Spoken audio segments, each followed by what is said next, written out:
Hey, all behind me, that's the hotel where they had the White House Correspondents' Dinner. The protest was called the War Crimes Correspondents' Dinner. Reports are of a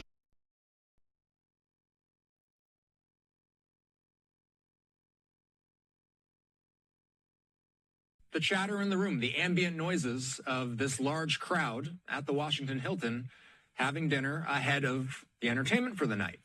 So it was relatively quiet in the room. There was just some room chatter and then some loud bangs ringing out and then security rushing the stage.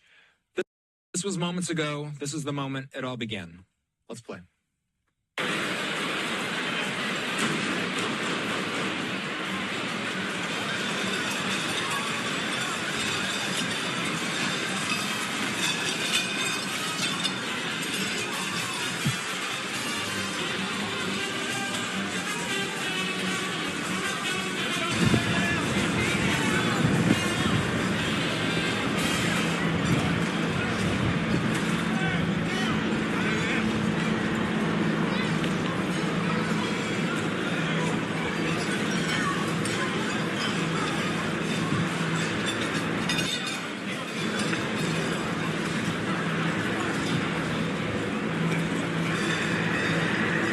everybody outside the hotel where the White House correspondent.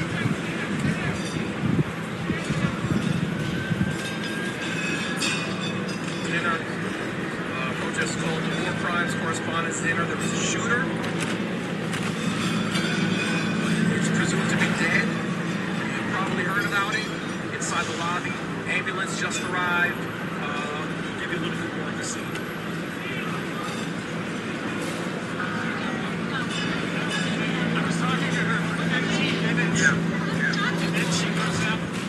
So those were the frightening moments earlier this evening as shots rang out at the White House Correspondents' Dinner.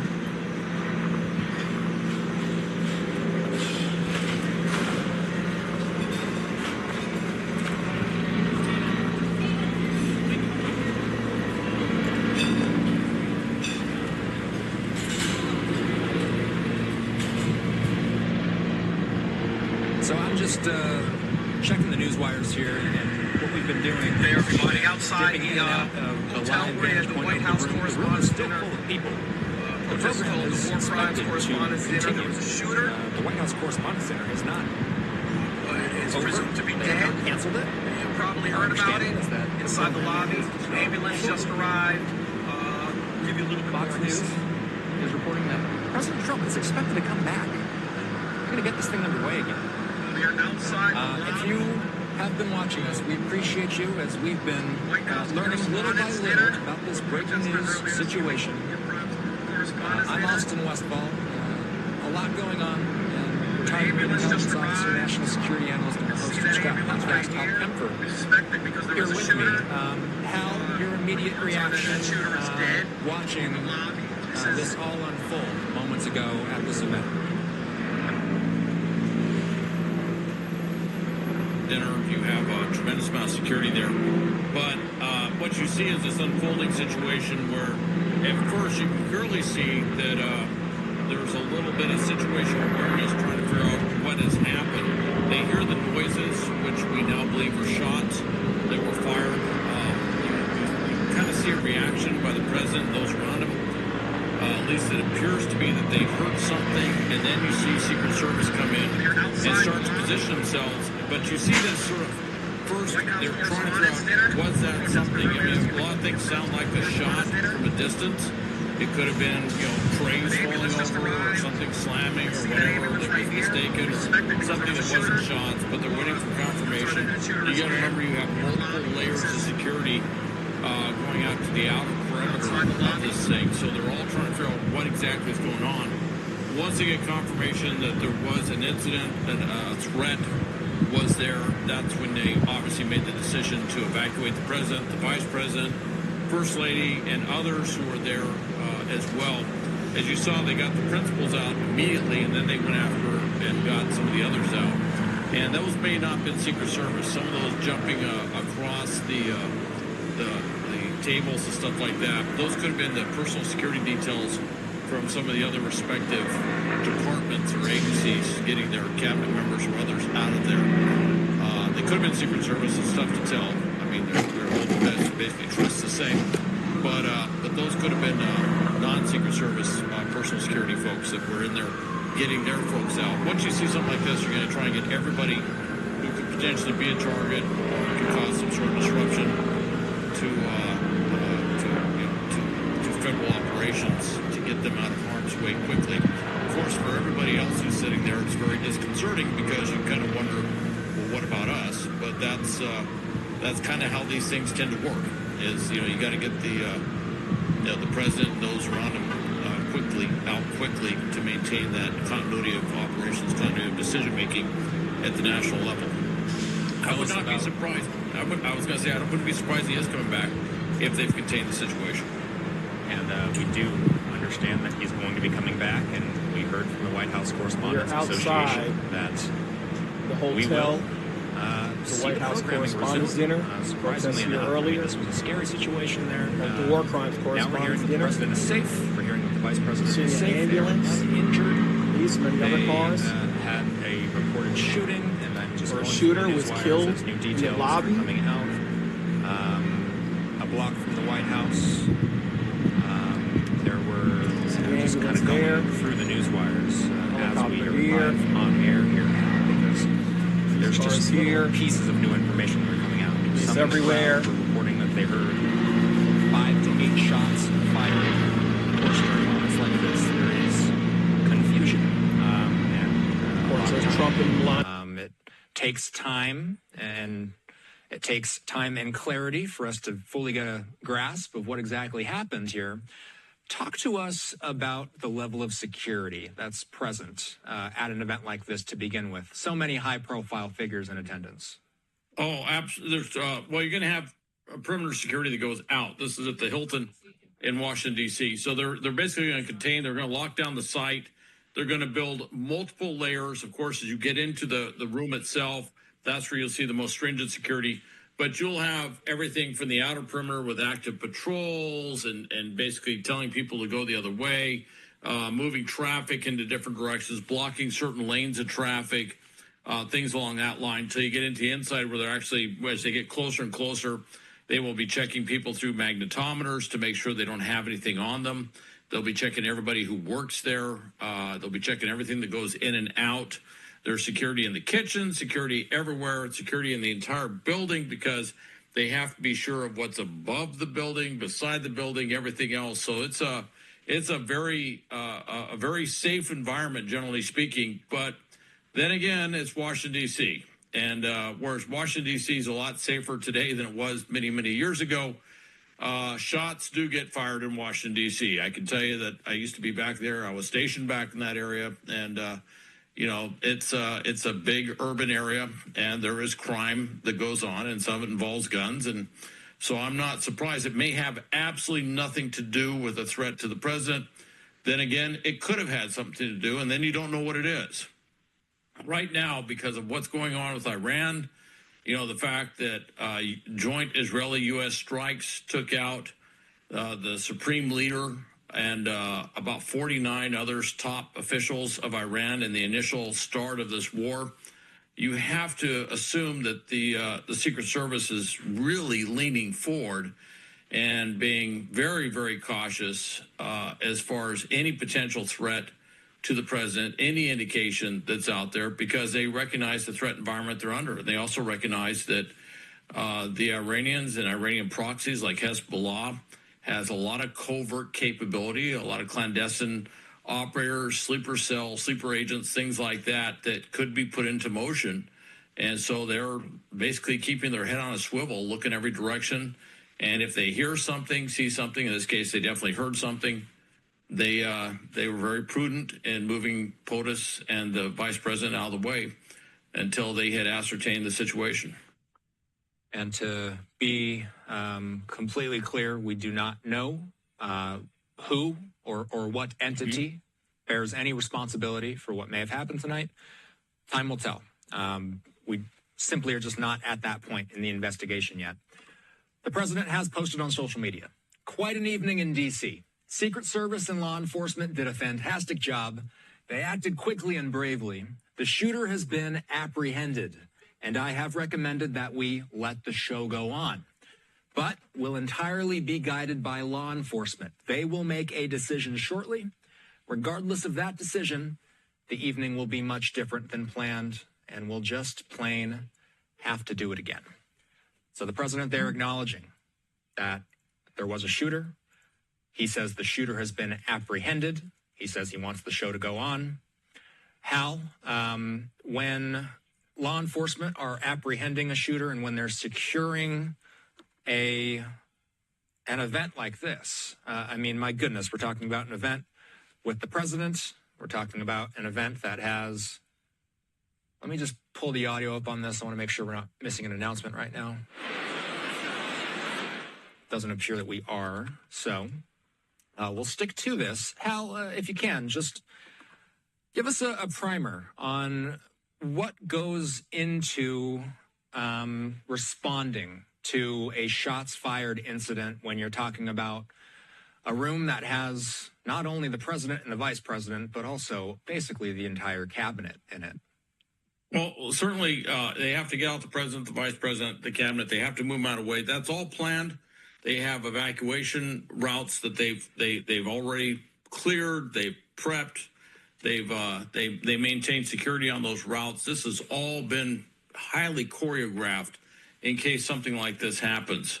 And so they know exactly what they're doing and where they're going to go, and they put that plan into action immediately to make sure that the president and others were out of harm's way.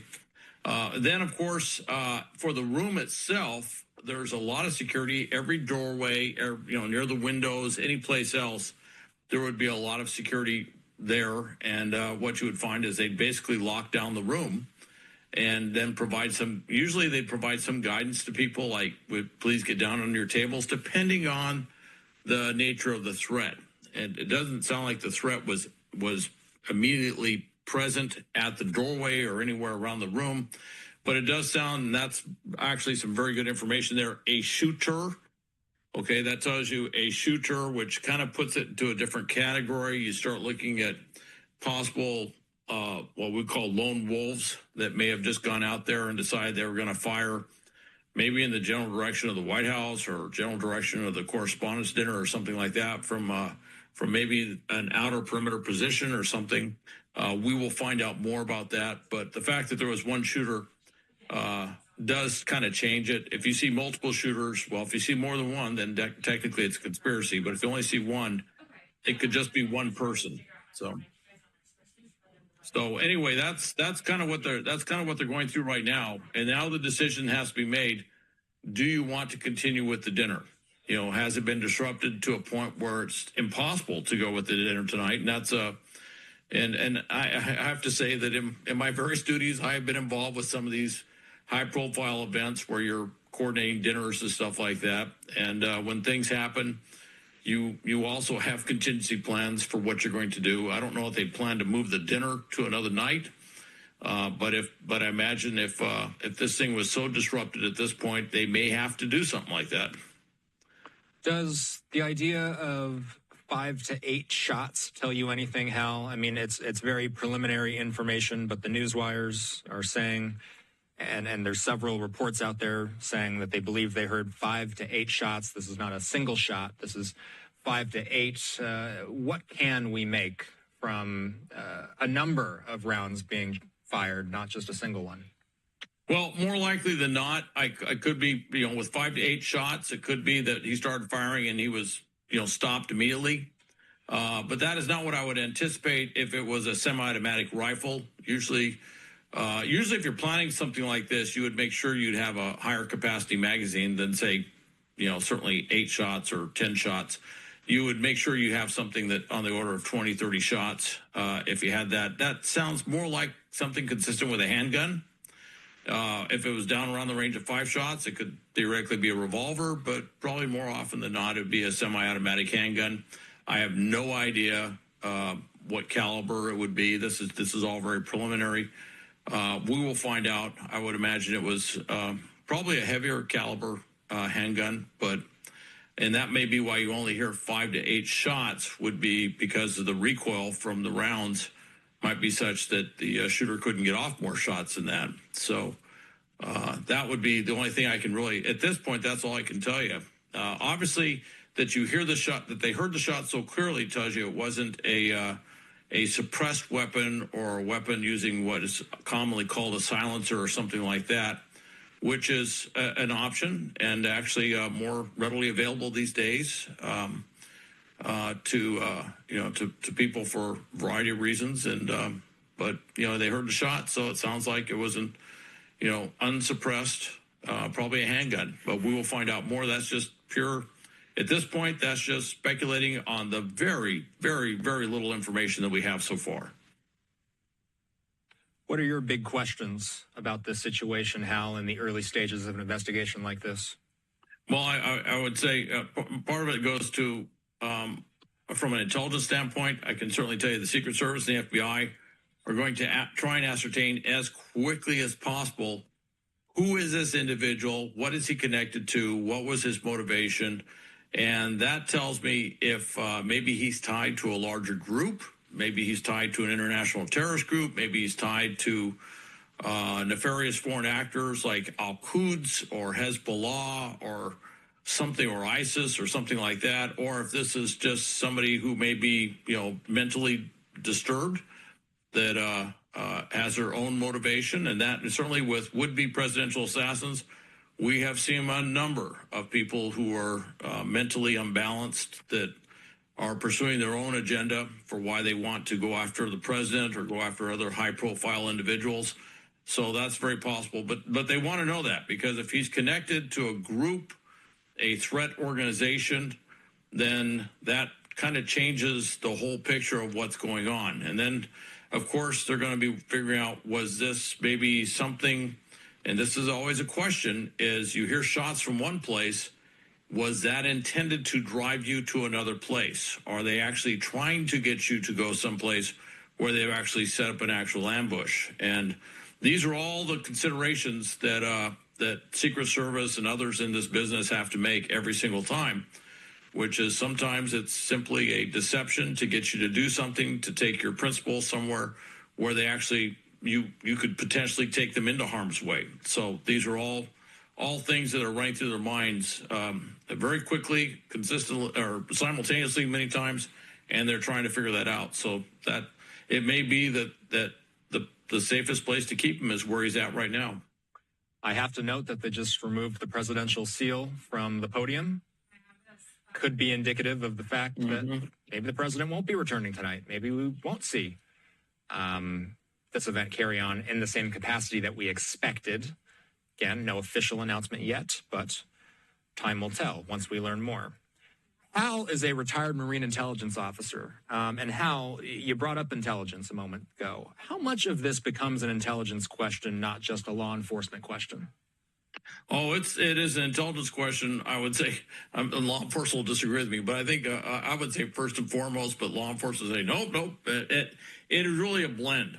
I mean, part of it is you have the enforcement, the security.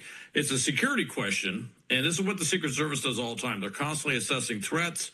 They're running down threats. They're looking at various threat individuals, threat groups, things like that. That's something that they do all the time to try and figure this out. It's a larger intelligence question because you're looking at a potential, when it's dealing with the president, vice president, and some of the others in the room, it's a potential threat to national security. You're talking about key decision makers, continuity of government issues when you're dealing with the president, vice president, and some others. So in that regard, it's a national security issue, and it involves much more than just the immediate tactical situation that's there. You're looking at other things. For example, would this be something that a nation state, a foreign actor, or groups like ISIS, Hezbollah, others would do for a larger purpose? And that's a big consideration that's going into that. And when you look at how they deal with the threat, they assess this issue, there's a lot of different folks who are going to look at it. Certainly Secret Service first and foremost, but the FBI is going to come in and take a look at it. I would be surprised if other members of the intelligence community did not also get involved in looking at this very, very closely. And right now, they're probably, as soon as they can figure out who this individual is, They are going to run every database, everything they possibly can. They're going to look at all of his online activity, his phone records, where he lives, everything. And you're going to see all this happen very, very quickly. In fact, you'll probably find out a tremendous amount of information tomorrow. I don't know. They may have it tonight, but I would mention tomorrow they will be actually providing. We're about to hear an announcement. Let's listen in.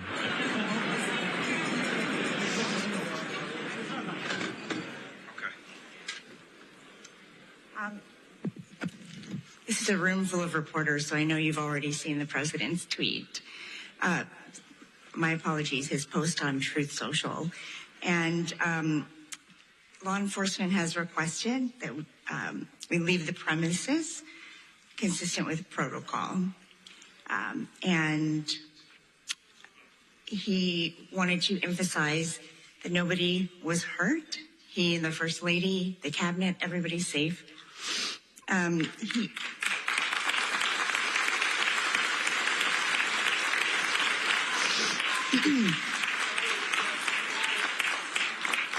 The president will be having a press briefing at the White House in 30 minutes. That is not a joke. And he insists that we will reschedule this event in the next 30 days. And that he wanted to do it tonight. He wanted to continue despite the news, but has to follow security protocol. I said earlier tonight that journalism is a public service because when there is an emergency, we run to the crisis, not away from it. And on a night when we are thinking about the freedoms in the First Amendment, we must also think about how fragile they are. I saw all of you reporting, and that's what we do.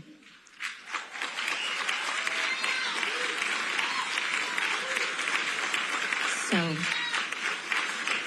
thank God everybody is safe, and thank you for coming together tonight.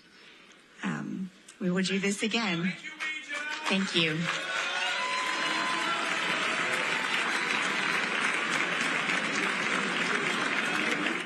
Wow. So emotional adieu for this White House Correspondents' Dinner that is to be postponed to a date at some point in the next 30 days. According to President of the White House Correspondents Association, they will all leave the premises consistent with protocol, and the president will hold a press briefing in about 30 minutes. We will take that live when it happens, uninterrupted. They're going to do a makeup event within 30 days, so they'll still have a White House Correspondents' Dinner. But again, despite the president's wishes, she wanted to make clear they are leaving the premises and they are not going to continue with the programming tonight because they say this is going to be consistent with protocol. Also got this statement in from the Secret Service, saying in coordination with the Metropolitan Police Department, they're investigating a shooting incident near the main magnetometer screening area at the White House Correspondents' Dinner. The president and the First Lady are safe along all protectees. One individual is in custody. The condition of those involved is not yet known, and law enforcement is actively assessing the situation. Hal Kempfer, I know you have to go here in a moment. I want to ask you one more thing. We just heard that they're going to be postponing this event to another day. They're leaving the premises consistent with protocol. Is that the right call to make, given everything that's played out tonight? Obviously, that was the input from Secret Service and law enforcement. They basically said, look, we've got to work through the investigation. We've got to talk to everybody. And Frank, that's another thing you're going to see is they may not interview everybody in that hall, but they're going to interview a lot of people to say, what did they hear? What did they see? This is just standard protocol that you got to go through. When she mentioned standard protocol, that is the standard protocol. They have to interview everybody, and that is going to take a while. So they want to know where everybody was. They want to know what did they hear, what did they see, and And if, certainly, and if did they know of anything? Had they,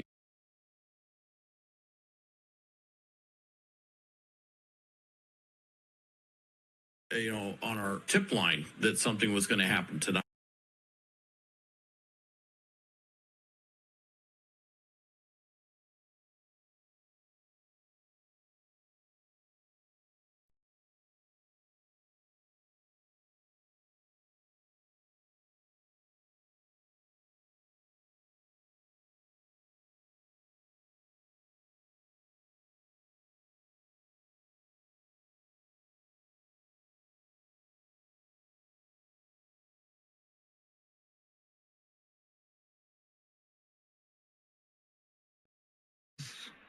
As you mentioned, Hal, it's going to be interesting to see how long it takes for this crowd to file out if they do have to speak with each individual there.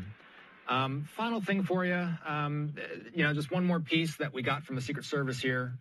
They say that the person is in custody. How does that change the investigation? Because there were some reports out there to suggest, we didn't report them here because they were unconfirmed, but a lot of people on social media online were talking about the possibility of a shooter being dead. What we're seeing from the Secret Service is that a person is in custody. So what's the significance of having somebody, a suspect,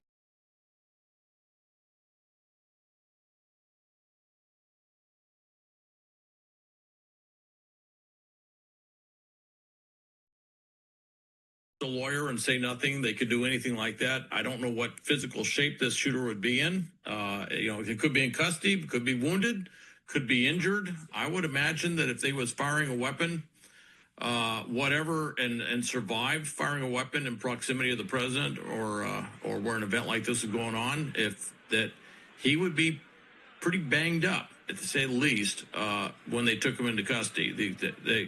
They tend to be very direct in situations like that. And how soon he can be questionable is obviously something to look at. But they're going to do a lot of things right away. They're going to be obviously searching him to find anything on him, any identification, anything like that.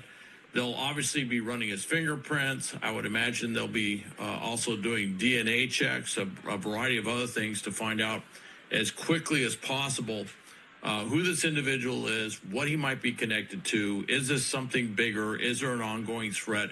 These are all questions that they have to answer very quickly. And then they want to ascertain, could he have been connected to something else that was planned for this evening?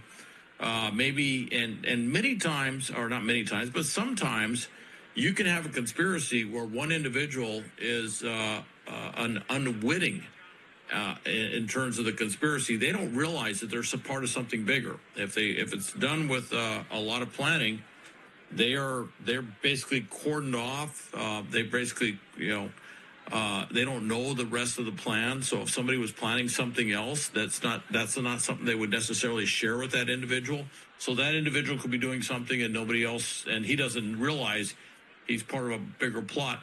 Again, this is all stuff that Secret Service, FBI, they're working through all these questions. These are standard hypotheses that they have to run to ground to figure out what the entire threat situation looks like. Appreciate the time tonight, Hal. Thanks. Thank you, Austin.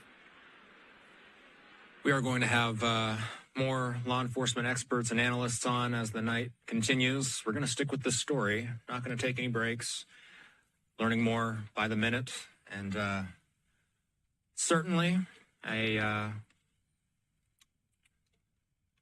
pretty shocking night for those who are in that are in this audience here. We have a new social media post from President Trump, or that is actually the same social media post from Trump, just a screenshot, but there's the information that we did hear from the microphone just moments ago. President Trump's going to be holding a press briefing in about a half hour at about the White House Correspondents' dinner. The dinner is going to be postponed to a later date. They say they're going to try and get this thing, a makeup event, if you will, at some point in the next 30 days. A live look in the room as they are wrapping things up. They're covering the podium. I had a feeling once we saw the presidential seal being removed from the podium, it was pretty clear we probably weren't going to be hearing any more from this event tonight. And to Hal's point, it will be interesting to know if all of the members of the media and all of the elected officials and they might need to be questioned. Everybody in this room, they might need to be questioned. We do have standing by law enforcement expert Jamie Copenhaver. I'm usually able to check in with you during a commercial break, Jamie. I'm just going to bring you straight in. I want to make sure you can hear me. Do you got me? I do. Thank you for having me, Austin. Of course. Jamie joins us, and he does a good job of helping us make sense of these developing situations. And Jamie, gotta say, look at here. We have U.S. Capitol Police inside the venue at this hour. Do they have to more than likely ask questions to every single person that was in this room tonight? What does your gut tell you, Jamie? Is everybody in this room a witness? Absolutely. It's just like any other crime scene, Austin. This just happens to be the Correspondents' dinner tonight, so where the president attended. You know, here's the other caveat to that. Heard your earlier guest. I mean, the Secret Service does a surveillance of that venue to make sure there's no threats to the president. But sure enough, here we are now with this shooting. So, you know, it's going to be treated as if it's any other crime scene. Witnesses are going to be interviewed. They're going to want digital devices that are possibly contains pictures or video that might help identify exactly what occurred here tonight. Let's, and by the way, I'm Austin Westfall, law enforcement expert, Jamie Copenhaver here with me. We're going to continue to break down this developing story. It's been a while, and we do see that, as has been happening over the last hour or so, a lot of new people are joining the broadcast. Maybe some people have not heard the moment yet where the shots began to ring out. So I'm going to replay this. Jamie, if you will, watch this with me, listen to this with me, and then let's analyze it on the other side. For anybody who hasn't seen this yet, listen closely. You'll hear the bangs in the background, and then you'll start to see the security escorting the president away from the stage. This happened earlier today during the dinner portion of the White House Correspondents' Dinner.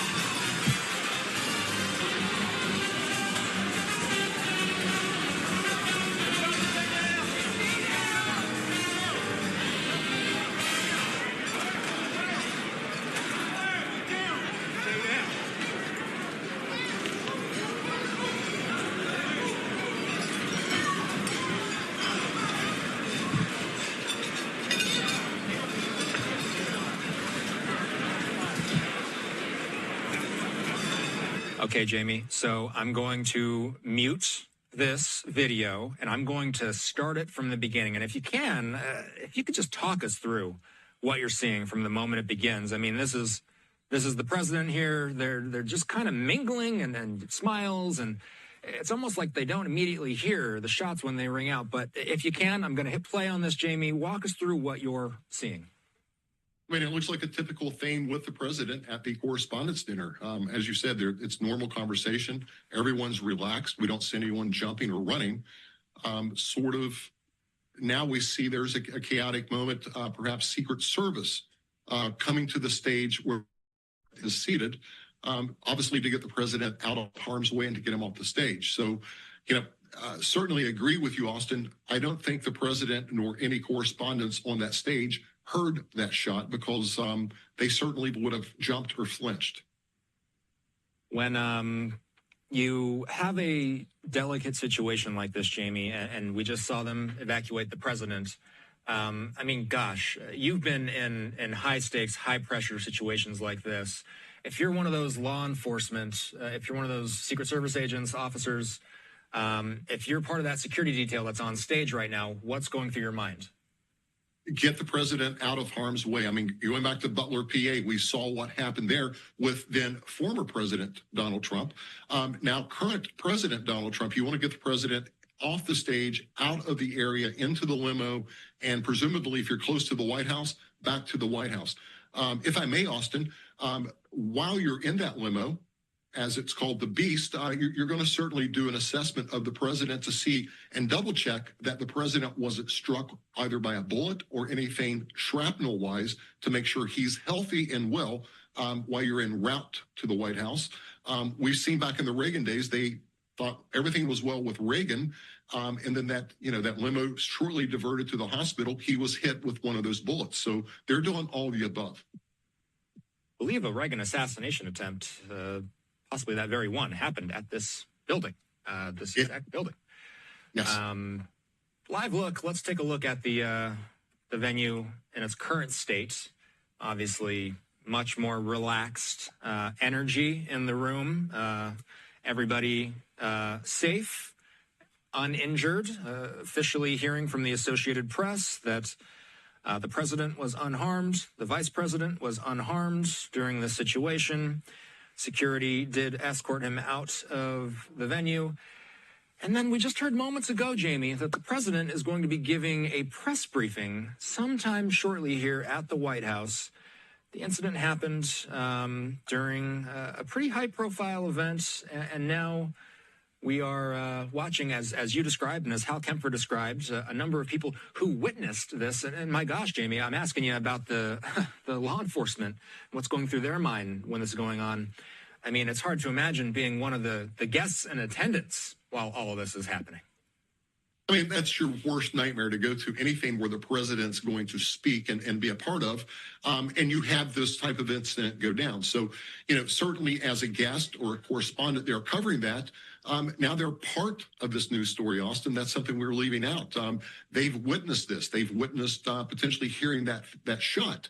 So, they're now going to transfer from correspondents, if you will, to potential witnesses by the United States Secret Service and the Capitol Police and the D.C. Police. So, it's certainly different. No one expected this. The other thing is, these venues are tightened down. No one moves unless the Secret Service allows them to move. Certainly, they should be videos somewhere as to what happened, how this assailant arrived there. And then you want to make sure that he's a lone wolf and no one's outside that could potentially be another threat that we've not seen. And that is something that we're all curious about. There are still a lot of details unknown. It'd be interesting to know if the president, perhaps, is able to give us some insight into where the investigation stands. It's very possible that they're so early in the investigation that there aren't too many concrete facts. That simply is the reality of these situations sometimes. This is what the Secret Service sent out moments ago. Anthony Guglielmi, he's their comms person.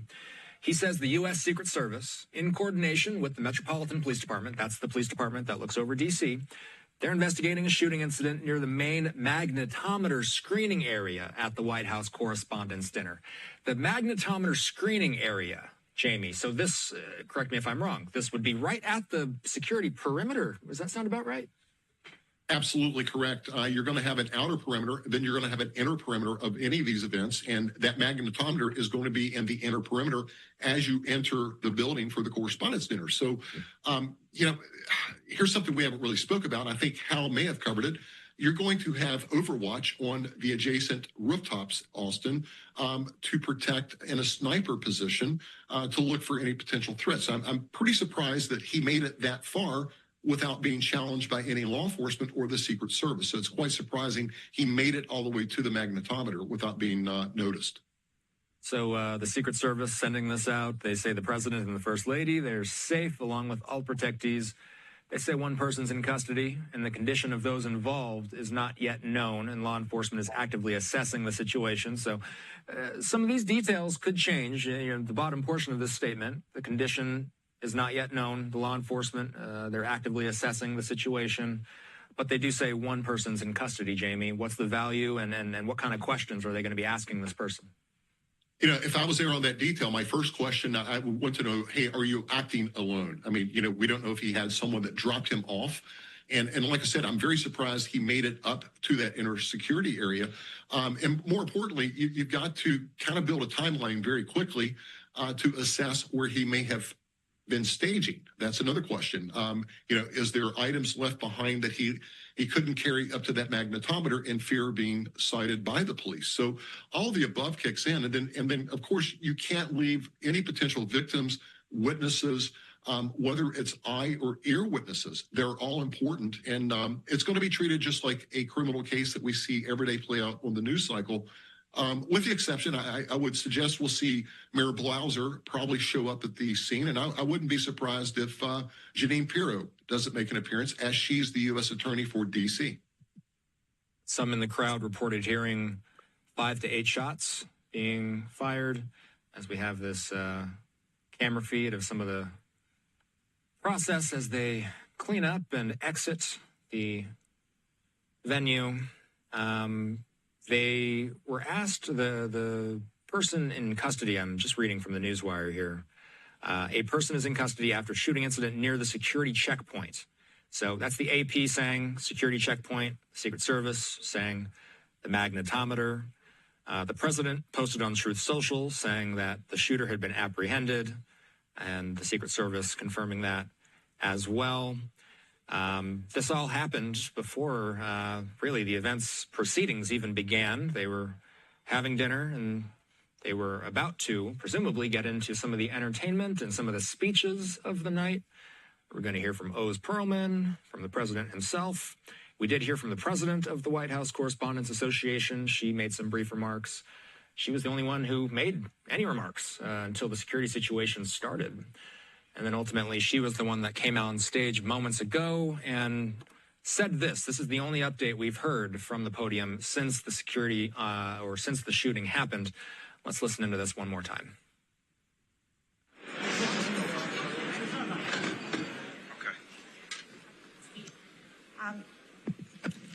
This is a room full of reporters, so I know you've already seen the president's tweet. My apologies, his post on Truth Social. And law enforcement has requested that we leave the premises consistent with protocol. And he wanted to emphasize that nobody was hurt. He and the First Lady, the cabinet, everybody's safe.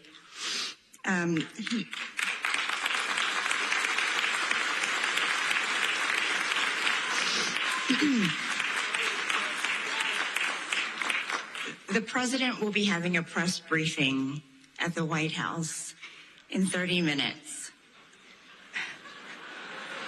That is not a joke. And he insists that we will reschedule this event in the next 30 days. And that he wanted to do it tonight. He wanted to continue despite the news, but has to follow security protocol. I said earlier tonight that journalism is a public service because when there is an emergency, we run to the crisis, not away from it. And on a night when we are thinking about the freedoms in the First Amendment, we must also think about how fragile they are. I saw all of you reporting, and that's what we do.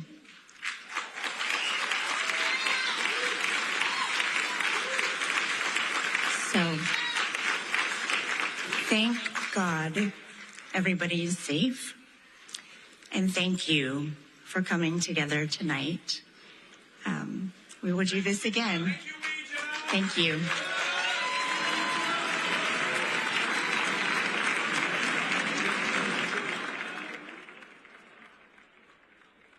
And we will wait for word from the president at some point in the next,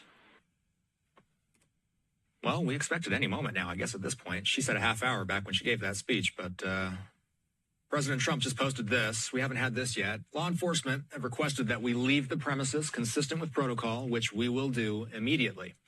I will be giving a press conference in 30 minutes from the White House press briefing room. The First Lady, plus the Vice President, and all cabinet members are in perfect condition. We will be speaking to you in a half an hour. I have spoken with all the representatives in charge of the event, and we will be rescheduling within 30 days. The president posted that 25 minutes ago. So 25 minutes ago, he said it's going to be in about 30 minutes. So any moment, we expect to hear from the president. We did just get a feed in from the White House. It's on color bars right now, so I won't show it. But presumably, any moment, we expect the president's press conference will start. We still have law enforcement expert Jamie Copenhaver here on the line with us. And Jamie, while we await the president's remarks, I know you were looking at this shot inside the room, and you noticed, looked like there were some law enforcement officers combing through, correct? Absolutely. That one shot that we had up earlier, you could see a couple of uniformed Secret Service officers milling about the crowd with clipboards and papers, presumably looking for anyone that may have seen something. They're looking for witnesses, Austin. It's a fluid case. It's an ongoing investigation, and they want to track down anyone and everyone that either saw or heard this. Law enforcement expert Jamie Copenhaver joining us. Always appreciate you, Jamie. Thanks. Thank you, Austin. Good to be with you. Yeah. So we're going to stick with this. We don't know exactly when the president's speech is going to begin, but once it does, we'll take it in full, uninterrupted. We did just get a camera feed plugged in from the White House, taking some photos of the podium.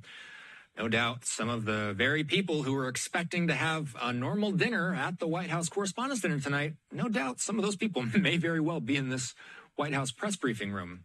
After all, it is the White House press corps that was being honored at the dinner.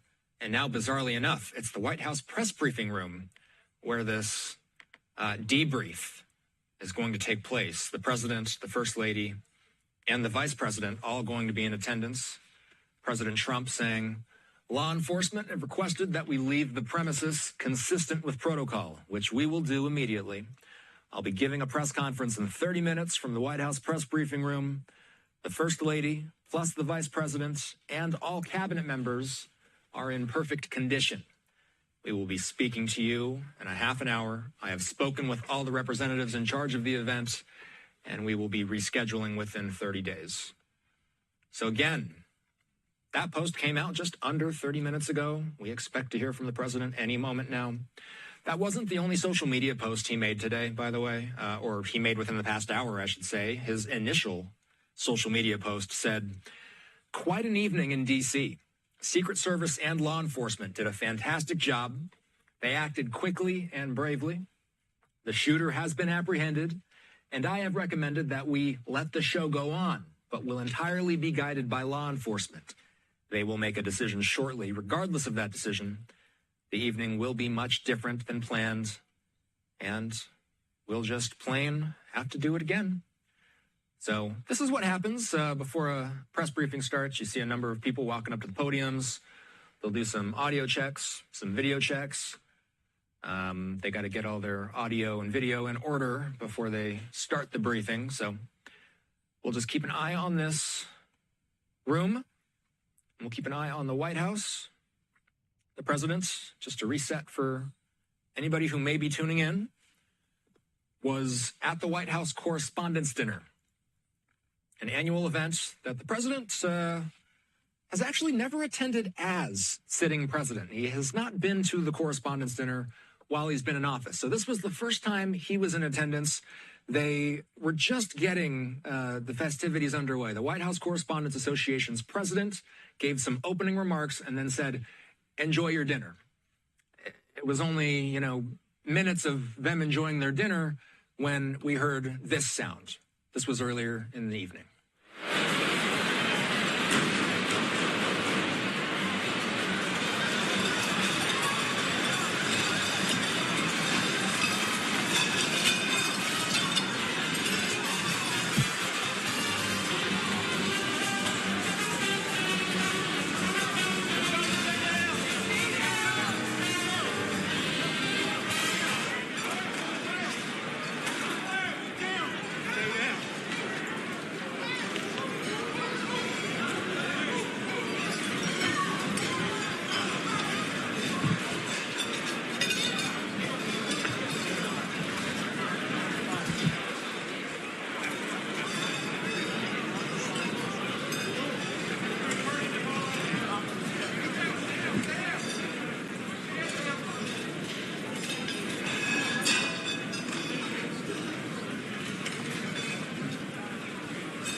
See the security as they move through the crowd. And they'll exit as a group. Just off the stage. In a moment, I'm going to re-rack this to the beginning so you can hear the shots one more time. Let's re-rack it now. Again, listen in.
And this was the announcement being made earlier about the postponement of the event.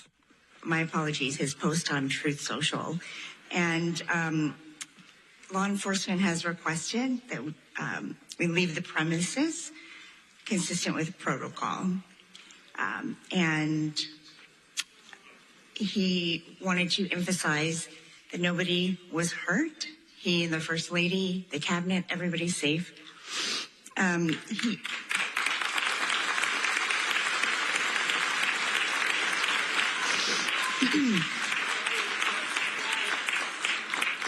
The president will be having a press briefing at the White House in 30 minutes. That is not a joke. And he insists that we will reschedule this event in the next 30 days. And that he wanted to do it tonight. He wanted to continue despite the news, but has to follow security protocol.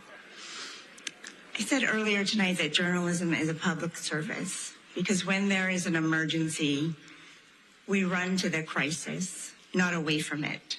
And on a night when we are thinking about the freedoms in the First Amendment, we must also think about how fragile they are. I saw all of you reporting, and that's what we do.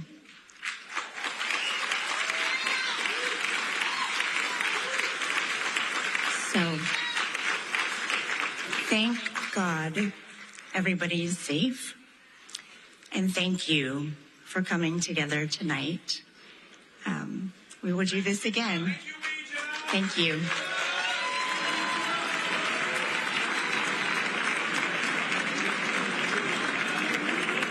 That's a tough thing to do. We are racking up a second vantage point. And by the way, just want to make everybody aware that this press briefing is slated to begin any moment. The president will address what happened at the White House Correspondents' Dinner everybody in the Trump administration safe, all protectees safe, unharmed, according to the Secret Service. The president, in his own words, going to tell us what he knows. We'll take that live as soon as it begins. I'm Austin Westfall. We've been re-racking some of the footage of the situation itself. We've been playing that angle for you for the majority of the evening. We got a second angle of when the security situation started happening, when the shots began ringing out. I was listening to this. It does sound a little tougher to hear the gunshots, but still, you can see the aftermath. Let's watch. This was earlier.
So you really could hear the gunshots clearly there. Let's play that one more time.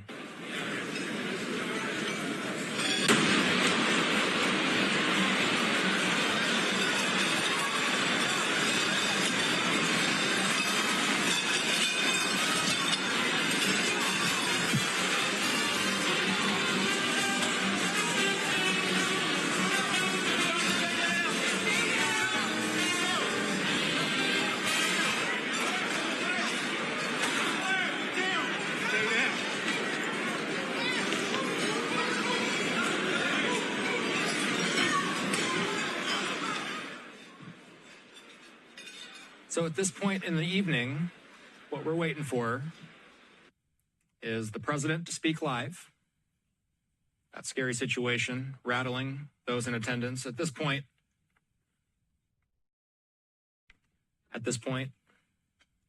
most of the members of the media have filed out of the Washington Hilton. A live look. And yeah, let's put a box up on the screen showing the briefing room. A White House press briefing going to be taking place past 10 p.m. on a Saturday after a scary and bizarre White House Correspondents' dinner that is to be rescheduled within 30 days, they say. White House Correspondents Association says that they had to leave the premises consistent with the protocol. President Trump, he said that he had it his way. They would have continued on with the event. He posted on social media saying law enforcement have requested that we leave the premises consistent with protocol, which we will do immediately. I'll be giving a press conference in 30 minutes. By the way, this was posted over 30 minutes ago, so we expect this press conference to happen any moment now. Take a live look inside the press briefing room as reporters file in.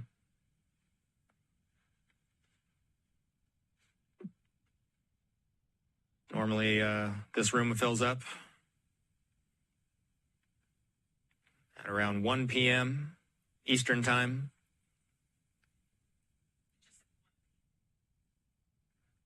But on this strange night, they're instead packing it full at just past 10 p.m. Eastern Time. Obviously, some of the reporters that are in this room were more than likely, they were just at the dinner themselves, still dressed as such. It's worth reiterating.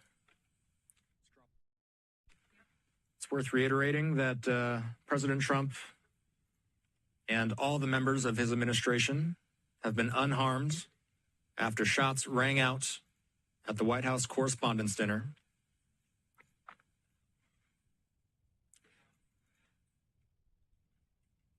Authorities are saying that the incident happened outside the ballroom where Trump and other guests were seated.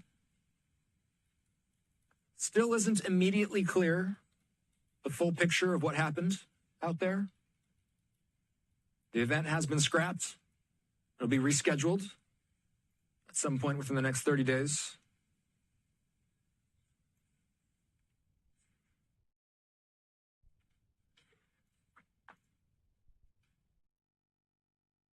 Reporters are working to piece together, and in some cases, as Hal and Jamie were mentioning to us earlier, some of the people in that room very well may be used as witnesses. The FBI was interviewing guests as they left the ballroom. We saw a number of law enforcement officers speaking with guests as they were cleaning the tables and exiting the room. House Speaker Mike Johnson said that he and his wife Kelly were at the event and grateful for the law enforcement and first responders who they say acted so quickly to bring the situation under control. Speaker Johnson says he is, quote, praying for our country tonight.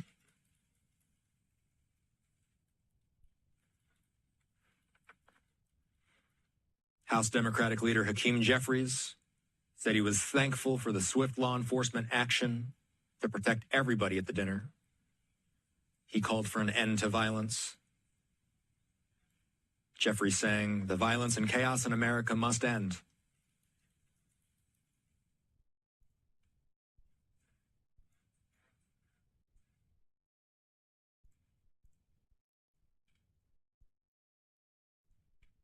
The FBI has said that the shooter's in custody. Their Washington field office responded to the shooting.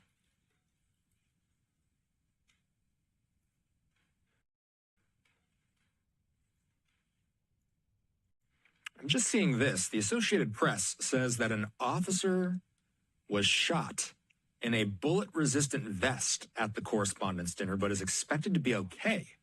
So that's a new piece of information to us. The AP reporting that an officer was shot in a bullet-resistant vest at the dinner and is expected to be okay.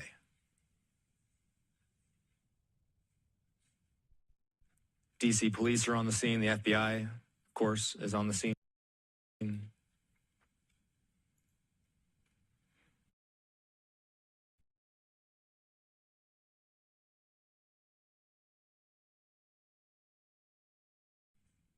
But that would indicate to us that at least one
Dinner attendees. They were closed inside that ballroom. We don't have any images inside the ballroom at this point. We've got these two live shots, one at the White House podium, one right next to the briefing podium, and then one giving you an idea of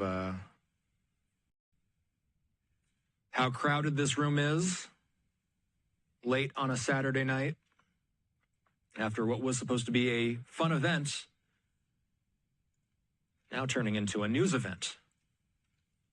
The White House Correspondents Association postponing Correspondents' Dinner to a later date. The president said that he had hoped that they would return with the programming tonight, but they took the advice of law enforcement and they shut it down for the evening. The AP says that generally the Hilton Hotel, which is where the dinner was taking place and has been for years, it remains open to regular guests during the White House Correspondents' Dinner, and security has typically been focused on the ballroom rather than the hotel at large, with little screening for people not entering the dinner itself. The AP saying that as word from the president very well may be imminent.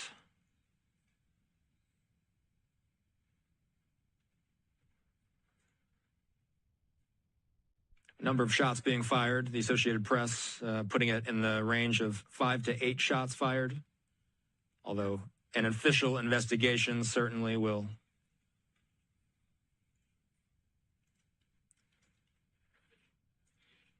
give us a clearer picture of what transpired. Hearing from producer Julie, what was that? Gotcha. I'm hearing that we're getting a shot from outside the Hilton or outside the White House? Outside the Hilton. Okay, so we're just getting in a feed from outside the Hilton, where, as you can imagine, security and law enforcement. I mean, this was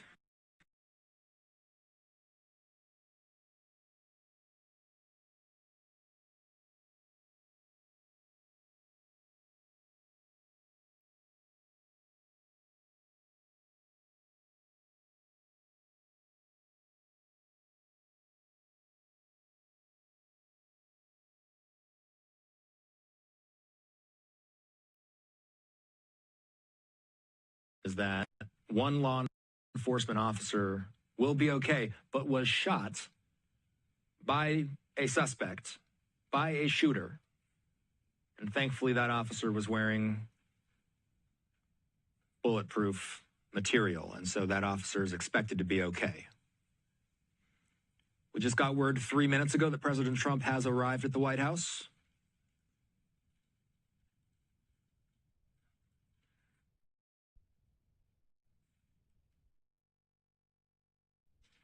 We've heard from the Speaker of the House and the Minority Leader in the House, giving props to how security managed the situation and got everybody to safety quickly.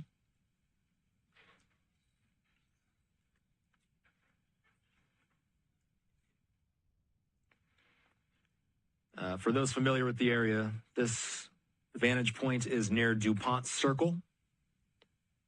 It's a busy area in D.C., especially on a regular weekend night, even more so on a Saturday night.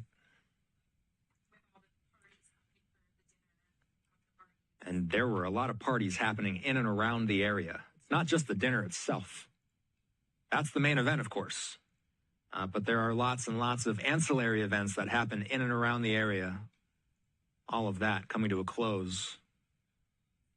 DC is also supposed to have a briefing. They just put out a tweet. I'm hearing DC is going to have a briefing. Is that DC Police? DC Police, yeah. DC Police will give an update at some point tonight as well.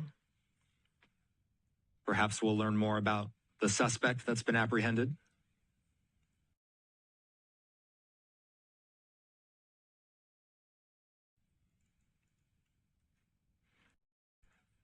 Dozens of journalists packing into the White House press briefing room in anticipation of a news conference following a scary incident, a shooting at a packed White House Correspondents' Dinner. the world's media, lawmakers, other elected officials, the cabinet, and of course, the president and the vice president, all in attendance, while shots rang out, according to D.C. Police and Secret Service, near a magnetometer at the venue. The Secret Service releasing a statement saying that the Secret Service, in coordination with the Metropolitan Police Department, is investigating a shooting incident near the main magnetometer, is in custody. President Trump has also been on Truth Social, posting a couple of brief updates. He started by saying it was quite an evening in D.C. This was after he was evacuated from the building. He posted, quite an evening in D.C. Secret Service and law enforcement did a fantastic job. They acted quickly and bravely. The shooter has been apprehended, and I have recommended that we let the show go on, but will entirely be guided by law enforcement.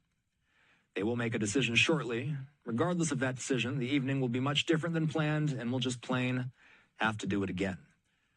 After he posted that, we heard official word that the Correspondents' Dinner had in fact been canceled for the night, postponed to a later date. The president followed up by saying on social media that law enforcement has requested we leave the premises consistent with protocol, which we will do immediately.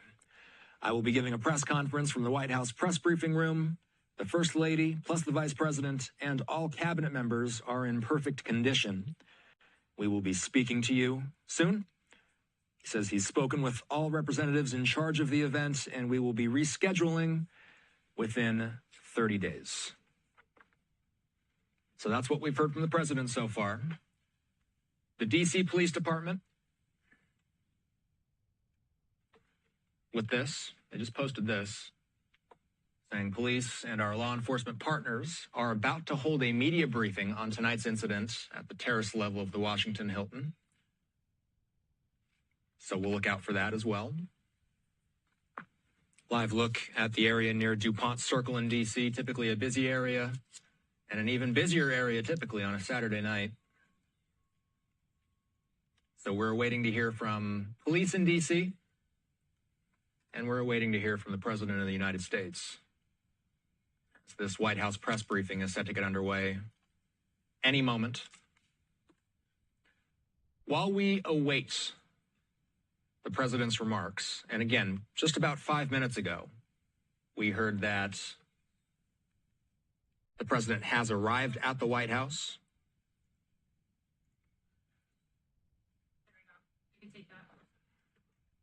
AP with this. Yeah, so this is what we're talking about. An officer was shot in a bullet-resistant vest at the White House Correspondents' Dinner, but is expected to be okay. So we've been reporting all night that nobody was injured. None of the protectees were injured. None of the Secret Service's protectees were injured, to be more specific. But the AP there with that, saying that at least one officer was shot, but was wearing a bullet-resistant vest, thankfully, and is expected to be okay. So that would be indicative that at least one person was shot at. We'll await to hear official word from police or from the president momentarily. So for those of us who are just joining the broadcast, this has been a developing situation, and we're learning more by the minute. I'm Austin Westfall. We are seeing the president step out. Let's listen live after a shocking White House Correspondents' Dinner. Very unexpected, but incredibly acted upon by Secret Service and law enforcement. And this was an event dedicated to freedom of speech that was supposed to bring together members of both parties with members of the press. And in a certain way it did, because the fact that they just unified, I saw a room that was just totally unified. It was in one way very beautiful, a very beautiful thing to see. A man charged a security checkpoint armed with multiple weapons. and he was taken down by some very brave members of Secret Service, and they acted very quickly and have just released, for purposes of transparency, clarity, I've ordered it to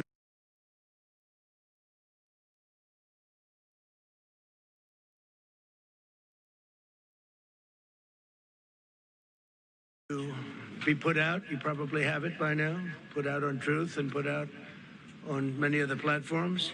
A tape showing the violence of this thug that attacked our Constitution, and also showing how quickly Secret Service and law enforcement acted on our country's behalf. Really did a great job. One officer was shot, but saved by the fact that he was wearing obviously a very good bulletproof vest. He was shot from very close distance with a very powerful gun, and the vest did the job. I just spoke to the officer, and he's doing great. He's in great shape. He has very high spirits, and we told him we love him and respect him, and he's a very proud guy. He's very proud of what he does, Secret Service agent. And we looked at all of the conditions that took place tonight, and I will say, you know, it's not a particularly secure building, and I didn't want to say this, but this is why we have to have all of the attributes of what we're planning at the White House. It's actually a larger room, and it's much more secure. It's drone-proof, it's bulletproof glass. We need the ballroom. That's why Secret Service, that's why the military are demanding it. They've wanted the ballroom for 150 years for lots of different reasons, but today's a little bit different, because today we need levels of security that probably nobody's ever seen before. But everyone owes a tremendous debt of gratitude to the courage of law enforcement, the law enforcement, and working with the D.C. police, and we just spoke with the mayor. And when we're finished, the police chief is going to take over and discuss it also from their viewpoint. But they also performed exactly as they were supposed to, and you see the attacker in different positions, but you also see the attacker totally subdued and under control. So as you know, this is not the first time in the past couple of years that our republic has been attacked by a would-be assassin who sought to kill. In Butler, Pennsylvania, less than 2 years ago, you all know that story, and in Palm Beach, Florida, a few months after that, we came close. We really had, again, we had some great work done by law enforcement. But in light of this evening's events, I ask that all Americans recommit with their hearts in resolving our difference peacefully. We have to resolve our differences. I will say, you had Republicans, Democrats, independents, conservatives, liberals, and progressives. Those words are interchangeable, perhaps, but maybe they're not. But yet everybody in that room, big crowd, record-setting crowd. There was a record-setting group of people, and there was a tremendous amount of love and coming together. I watched, and I was very, very impressed by that. But First Lady and I were taken very well care of, very quickly rushed off the stage. Vice President J.D. Vance, who's here, was likewise beautifully done. He was just saying how quickly everybody acted, law enforcement, Secret Service in particular in this case, but law enforcement. Marco had the same thing. Pete was there. Pete didn't want any help. He didn't want anybody to help him. He doesn't want anybody to help him, but he did get some, didn't you? And I think you also said that it was very impressive. So with that, I'd like to ask Todd Blanche to come up, say a few words, and tell you it's already underway. The man has been captured. They're going to his apartment. I guess he lives in California, and he's a sick person, a very sick person, and we don't want things like this to happen. I think it's very important that I say, though, and I told the representatives of the evening, they did such a beautiful job. It was such a beautiful evening. And again, they're talking about free speech in our Constitution. That's what it's all about, not just White House Correspondents. It was really based on free speech and our Constitution. But I said very importantly that we'll do it again within the next 30 days, and we'll make it bigger and better and even nicer. So I just want to thank everybody that was involved. I also want to thank the press, the media. You've been very responsible in your coverage. I will say I've been seeing what's been out. You've been very responsible. So Todd Blanche, I'd like to say a few words. I know we're going to have cash, and then you're going to go on. We can ask. I guess we can take a couple of questions. I want to thank the First Lady that was a rather traumatic experience for her. There was a lot of action taking place up there very quickly. But again, the response time was really incredible. And we're going to reschedule. We're going to do it again. We're not going to let anybody take over our society. We're not going to cancel things out because we can't do that. We wanted to stay tonight. I will tell you, I fought like hell to stay. But it was protocol. They said, please, sir, because they didn't know there was a lot of action going on, and they didn't know could there be probably a lone shooter, but we'll find out. We'll find out very quickly. They have it very well under control. So I want to thank everybody very much. And Todd Blanche, please. Thank you very much, Mr. President. Tonight you saw the very worst and the very best of this country. You saw the very worst by the actions of that coward that the president just talked about. But you also saw the very best because you saw law enforcement do exactly what they're supposed to do.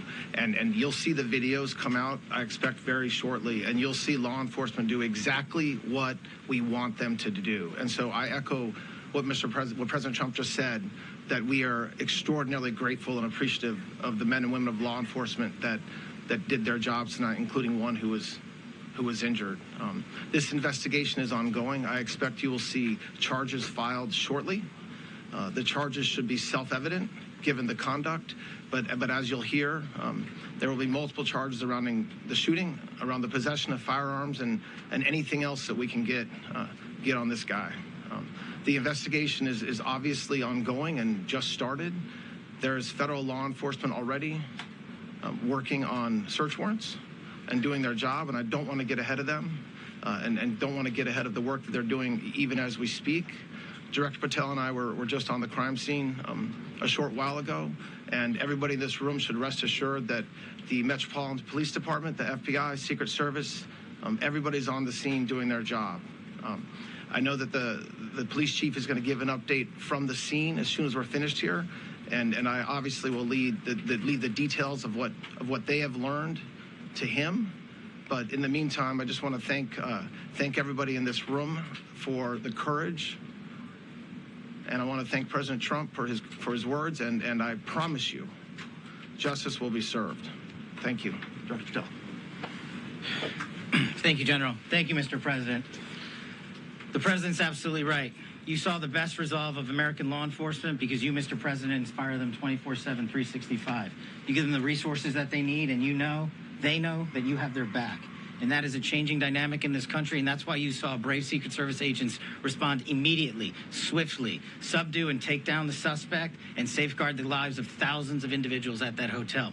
Thanks to our interagency partnership with the Department of Homeland Security and the Metropolitan Police Department, the FBI was rapidly deployed onto the scene, took over the evidence response unit, is examining all the ballistics that were found on scene, to include the long gun and the shell casings. We are conducting witness interviews as we speak.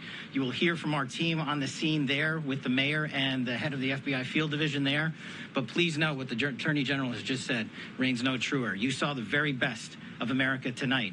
The very best unite us at a time of uncertainty, because we have leadership here with the president and the vice president that backs law enforcement, and the men and women that I shook their hands on the scene today could not have been prouder to show up on scene.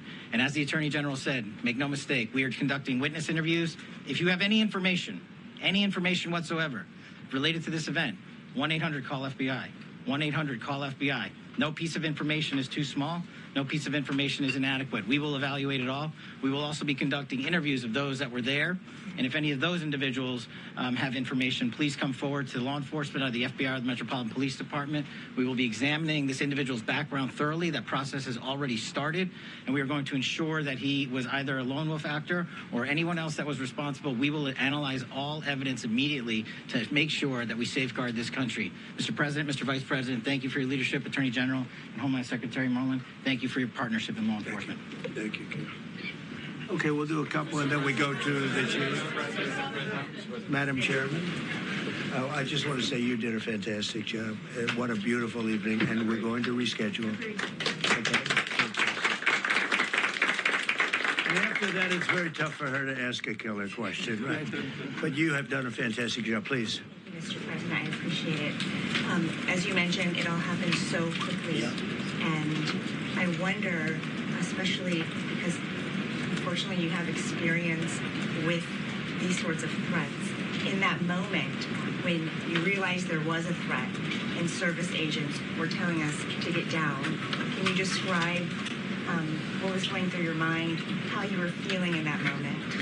That's a very good question, actually. It's always shocking when something like this happens. Happened to me a little bit, and that never changes.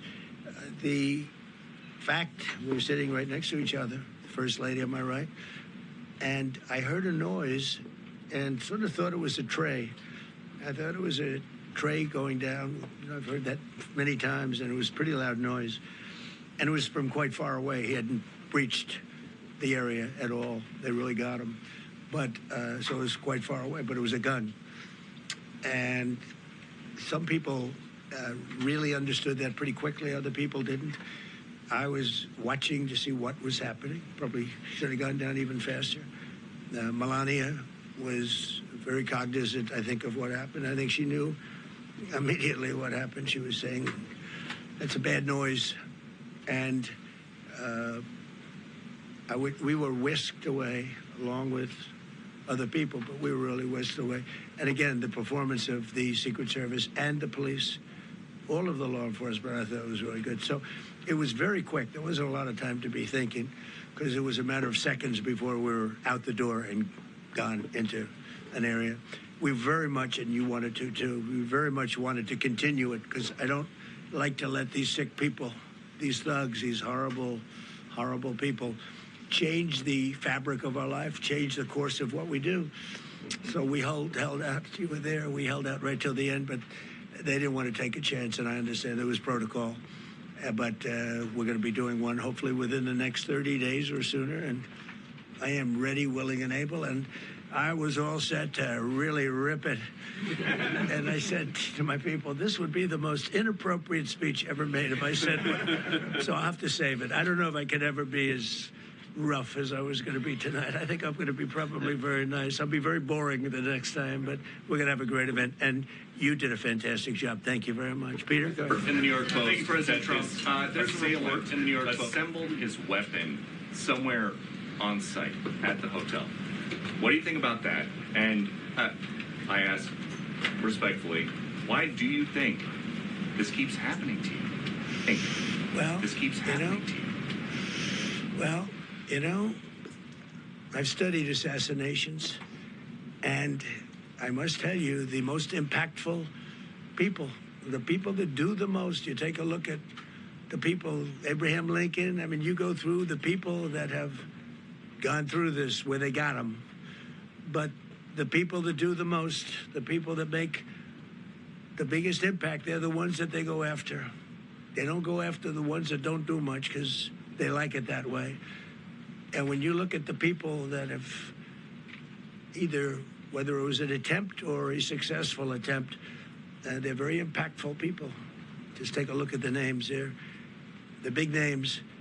And I hate to say I'm honored by that, but I've done a lot. We've done a lot.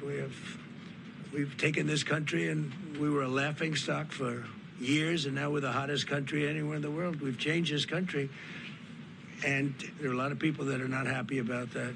So I think that's the answer, Peter. And after Butler, your team for a while rethought outdoor events. Yeah. Do you think that you now need to rethink indoor? No. Well, but then you just don't do events. No, I can't do that. I have to. It is what it is. We have to do it. The room was very, very secure. He charged from 50 yards away, so he was very far away from the room. And what did you think when you saw the video of how fast he was running? He was moving. He was really moving. And the reaction time was great. Boy, those guys, they had their guns drawn literally by the time he was there. They were shooting. That's right. I thought they were very impressive. And if I didn't, I'd let you know, I'm not going to be... I would not stand for that. No, I thought they were very impressive. Were you aware of any threats? Was your team aware of any threats beforehand? And do you believe you were the target of this tonight? I guess. These people. Target of this tonight? I guess. These people they're crazy. They're crazy, and you never know. He was very far away from me. He had to go through a lot. We had resources all over. We had resources sitting at tables, literally in disguise, sitting. Maybe at your table, who knows? But we had people all over the room, so he had a long way to go. That was really a first line of defense, and they got him. And they really, they acted incredibly. No, there was no notification. We had no idea. Go ahead, Kevin. Any political I'll tell you that. from this? Whether by tomorrow or the next day, he's in custody, and they're asking him they're asking him a lot of questions. I guess they're going over, Todd, and they're already at his apartment. He lives in California. Yes, sir. And they're over there, so they'll be able to tell you. Thank you, Caitlin. President Trump, did the suspect say any would allege some type of motive here? Nothing, no. He was a guy who looked pretty evil when he was down. They had him down. He was fighting hard. He was in my opinion, a sick person. Who would do that but a sick person? But I think you're going to find everything about him. No reason to talk about it now. But tomorrow at this time, long before this time, you're going to know a lot of things about him. You're going to know a lot of things about him. They seem to think he was a lone wolf, and I feel that too. Are you concerned about U.S. Secret Service protection ability? We saw several of the detailees take minutes to be escorted out the room. No, they acted very quickly. No, I was very impressed by Secret Service. I'm the one... And Mark Wayne, you would agree with that, I think. Absolutely. I'm the one that would complain. You don't have to complain for me. I would be complaining. I'd be up here right now saying they didn't do their job. Oh, believe me, because, it's my life. And I want to live because I want to make this country great. That's why I want to live. But when you're impactful, they go after you. When you're not impactful, they leave you alone. Okay, a couple of more. Go ahead, please. Is there any indication that this shooting could have been linked to the war in Iran? I don't think so, but you never know. We're going to know a lot. We have the best people in the world working on it, and we're going to know a lot. Please. Mr. President, there's a lot. You, as well as some of us who have covered Butler, experienced another horrific day 2 years ago. Yeah. What felt similar? You had the First Lady with you today. What felt different? And you have another 2+ years in office. Are you concerned about something like this happening Well, I again? can't be concerned. I can only get great people. They did the job. In my opinion, a much better job than Butler. Butler had one weak spot that we all know about. Somebody should have been up there. But even Butler... we had our sniper on our side within 4.2 seconds from a distance of about 400 yards, one shot, and he was gone. And if he didn't do it now, he's David. His name was David. I say, hello, David, every time I see him. David, I like you very much, David. But think of that. Now, if he doesn't hit him, and he hit him right between the eyes from 400 yards without any notice. Nobody knew. He heard a sound. He looked over, and there was actually a tree that was somewhat in his way. You know the story very well. And he aimed, he fired. And if he didn't do that, beyond me, you would have had a lot more people killed. We lost one great person and 2 people very badly hurt. They're okay now. But, no, that was... So in a sense, that was pretty amazing, the job they did. But they did have that one weak spot. As you know, they should have had that covered. Tonight, they had everything covered very quickly. And he was fast. He was running full blast, and they got him. before they got any further. I was very far away. You know, he hadn't anywhere close to breached the doors of the ballroom. The ballroom was sealed, and everybody in there. That's why once those doors opened, they didn't want to do tonight. If the doors weren't opened, we could have probably done it tonight, but I think we're much better off rescheduling. Yeah, please. Mr. President, for you and perhaps law enforcement as well, what is the level of confidence that this was a lone actor, and has the suspect made any statements to police while in custody? Yeah, I think it's just it's my profession. We have great professionals up here and outside that have been working with us. My impression is he was a lone wolf, whack job. These are crazy people. And they have to be dealt with. We had that in the second attempt, as you know, and he's spending life in prison. Because if you let him out, they'll probably, if he serves 10 years or 15 years, you let him out, he'll probably try it again with somebody else. They're sick people. We have a lot of sick people. But you're going to know, I think very shortly, you're going to know, Todd, a lot about him. You're going to know a lot about him. Yeah, a couple of more. Yeah, please, go ahead. Are you concerned about political violence? This could be politically motivated. All violence. I'm concerned about everything. Look, but I can't be so concerned that you can't function. No, I'm here. It's a dangerous profession. You know, I tell the story, race car drivers, I think it's very dangerous. So if you take 1% and then take about 10% of 1%, just to break it down very easily, they die. So much less than 1%, 10% of 1%. I think bull riding is very dangerous. If you take about the same 10% of 1%, much less than 1%, but if you take presidents, it's 5.8%, and about 8% are shot at. So nobody told me this was such a dangerous profession. If Marco would have told me, maybe I wouldn't have run. Maybe I would have said, I'll take a pass. No, it's a dangerous profession, but I don't view it that way. Look, I'm here to do a job. As part of the job, it is a dangerous. I can't imagine that there's any profession that's more dangerous. But I love the country, and I'm very proud. I'm very proud of the job we've done. You see what's happened. We have a great country. We've got, I think, the most successful, the hottest country anywhere in the world. This happened over a period of just a year, and we're going to do great things. But with that come risks. There's no question about it. Yeah. To that end, I mean, there's been so much political violence, not just aimed at yourself, but at other members of Congress, state house speakers, you name it. Is that just the cost of doing business to do politics in America anymore? Yeah, well, what does that say about our country? Too. We're not the only country. You look at this great violence with all countries. I was talking to somebody from another country today, and they have numerous assassinations of political figures all over the world. You look at South America, it's like some of the numbers are just horrific. It's dangerous. It's dangerous stuff, whether it's here or someplace else. No country is immune. No country. Good question. Will it turn that temperature down at this point?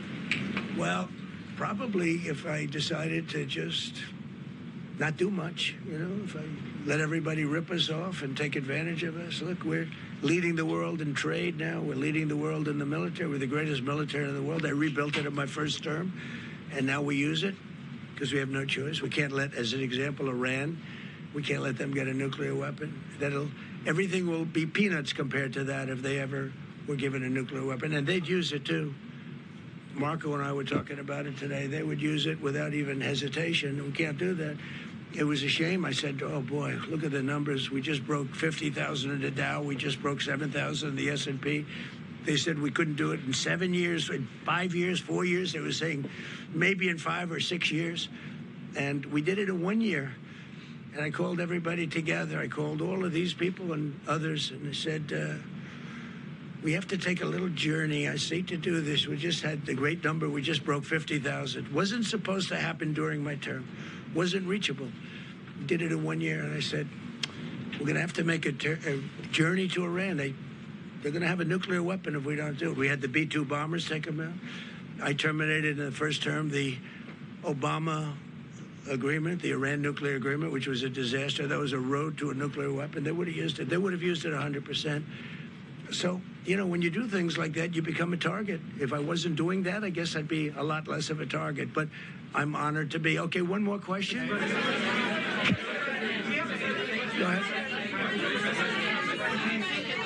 Yeah, go ahead. Thank you, President Trump.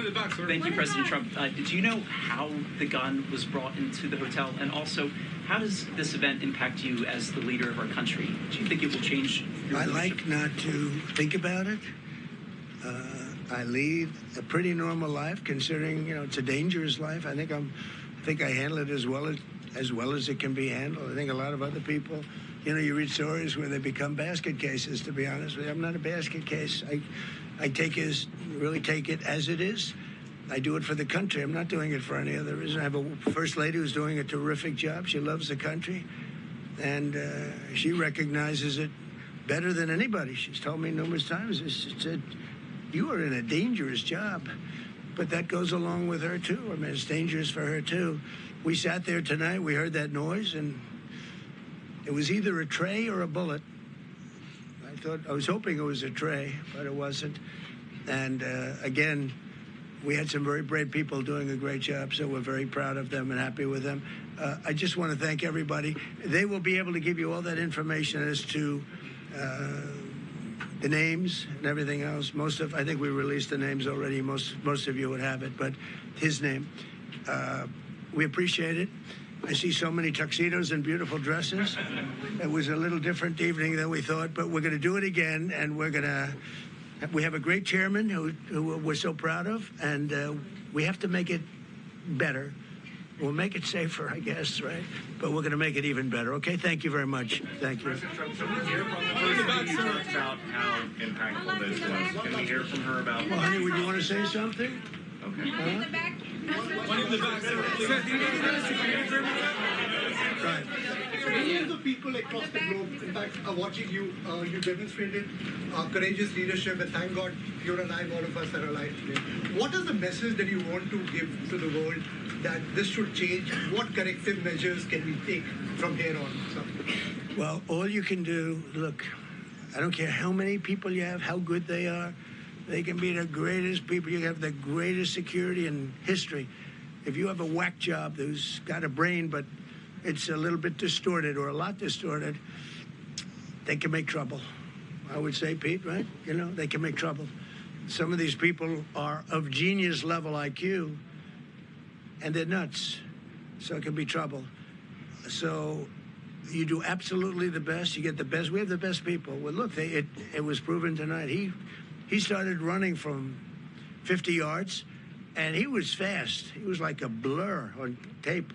He was moving. It was very impressive the way they got him, because a lot of people would be looking and saying, it's like a weird feeling, and they would let him get through, but they didn't let him get through. They drew those guns so fast. They looked like Matt Dillon.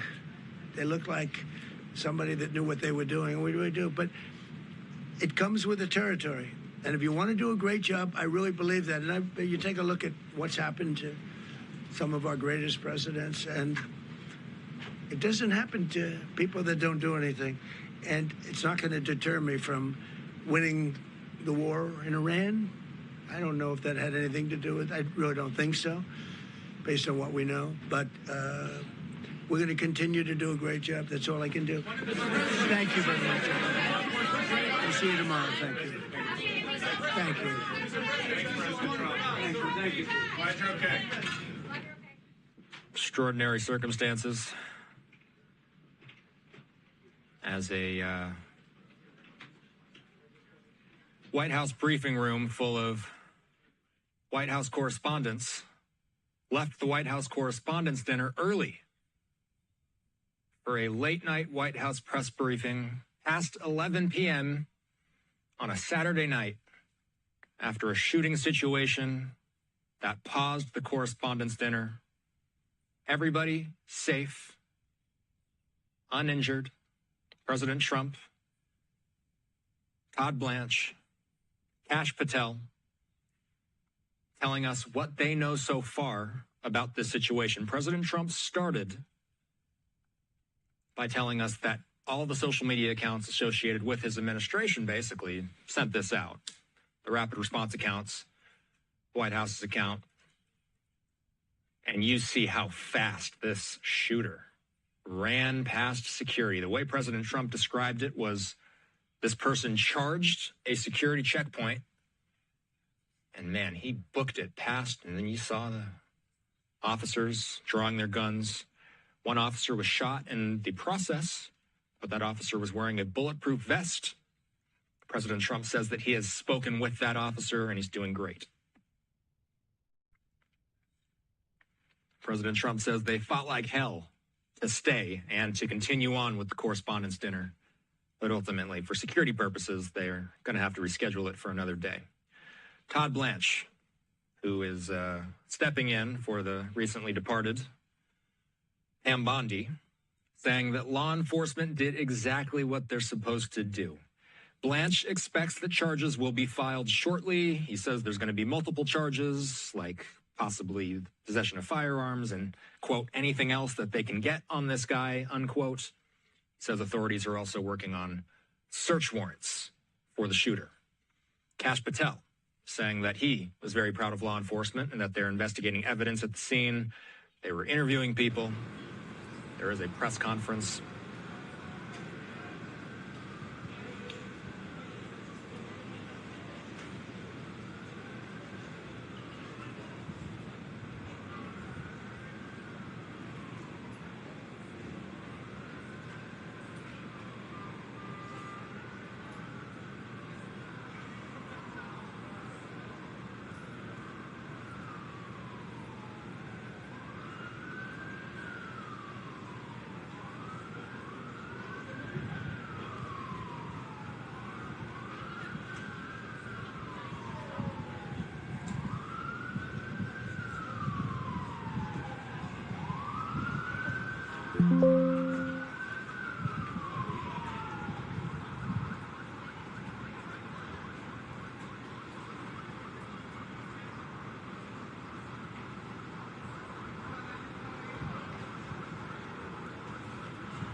air.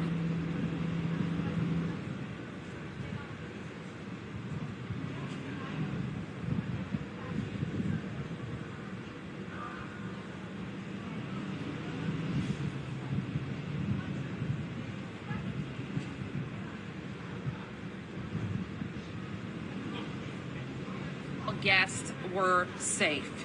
We have no reason to believe at this time that anyone else was involved. I want to turn to the Chief of the Metropolitan Police Department, Chief Carroll, to provide a law enforcement update and specifics. Thank you, Madam Mayor. Again, I'm Jeff Carroll, Interim Chief of Police for the Metropolitan Police Department. This afternoon, this evening, members of the United States Secret Service and the Metropolitan Police Department were here at the Washington Hotel for a site detail for the Correspondents Dinner. As the mayor mentioned, at approximately 8:36 tonight, an individual charged a U.S. Secret Service checkpoint here in the lobby area of the hotel. He was armed with a shotgun, a handgun, and multiple knives. As he ran through that checkpoint, members of law enforcement from the United States Secret Service intercepted that individual. This is a very preliminary investigation at this point. We do know that law enforcement exchanged gunfire with the individual. We do know that a U.S. Secret Service uniformed division officer was struck in his vest. He was transported to a local hospital for treatment. He seems to be in good spirits at this time. The suspect in this case, he was not struck by gunfire. However, he was transported to a local hospital to be evaluated. Again, we're very early in the investigation. We have members of the United States Secret Service, the Metropolitan Police Department, and the FBI here to continue to investigate this matter. But at this point, it does appear he is a lone actor, a lone gunman. There does not appear to be any sort of danger to the public at this time. However, we are continuing to investigate this matter. At this point, I will turn it over to, I believe, the FBI. Hi, good evening. I'm Darren Cox, the Assistant Director in charge of the FBI's Washington Field Office. The American public should be proud of the quick response and heroic actions from law enforcement officers tonight to keep the American public safe. Their actions are absolutely heroic. The public should also rest assured that there will be no stone unturned during this investigation. The FBI currently has our Joint Terrorism Task Force here on scene, along with our Criminal Division, our Crisis Response Team, and agents from across the country are working on any leads that may come in this investigation. Anyone with tips in this investigation should call 1-800-CALL-FBI. Thank you. Director Curran. Thank you. My name is Sean Curran, I'm the Director of the Secret Service. Tonight, we saw exactly what our brave men and women do each and every day to protect these. It's not easy, and I will tell you that they performed admirably. We got to see what they do, and that individual, when he charged a checkpoint, was apprehended.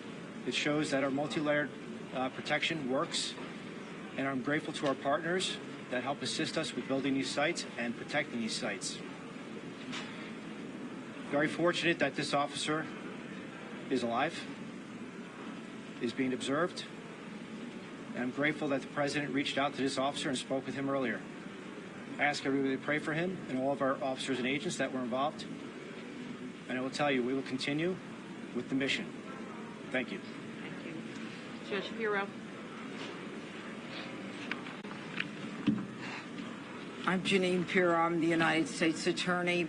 Right now, the defendant is being charged with 2 counts, 924C, using a firearm during a crime of violence, and a second crime under 111, which is assault on a federal officer using a dangerous weapon.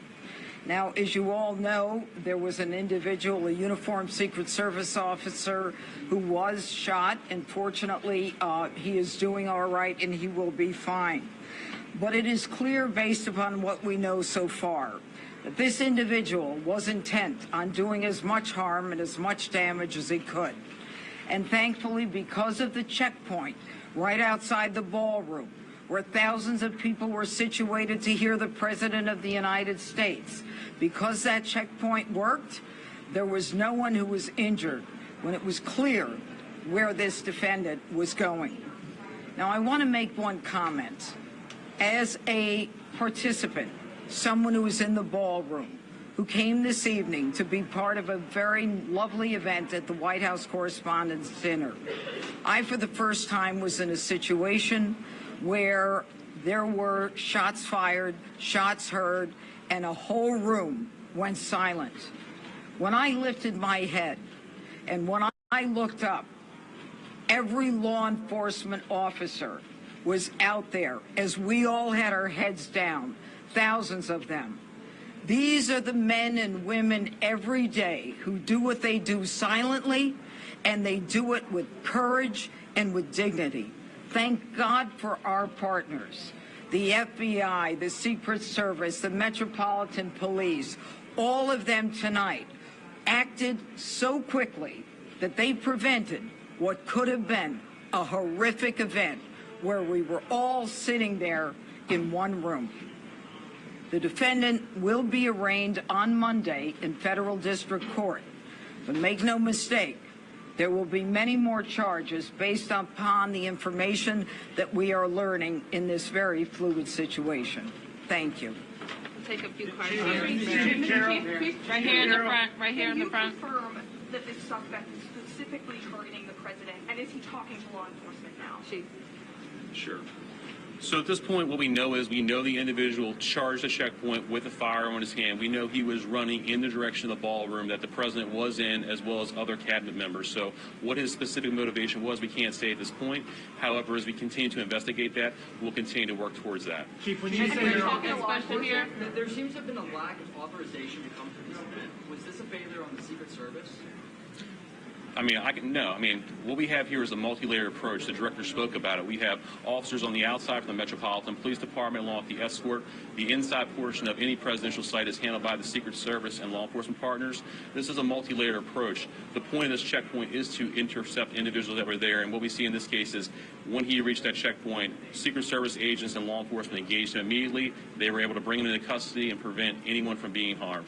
Chief Carroll, right here. Chief Carroll, can you tell us if you found a vehicle associated with the suspect, and are you or the FBI conducting any search warrants either on a vehicle or locations here or elsewhere around the country?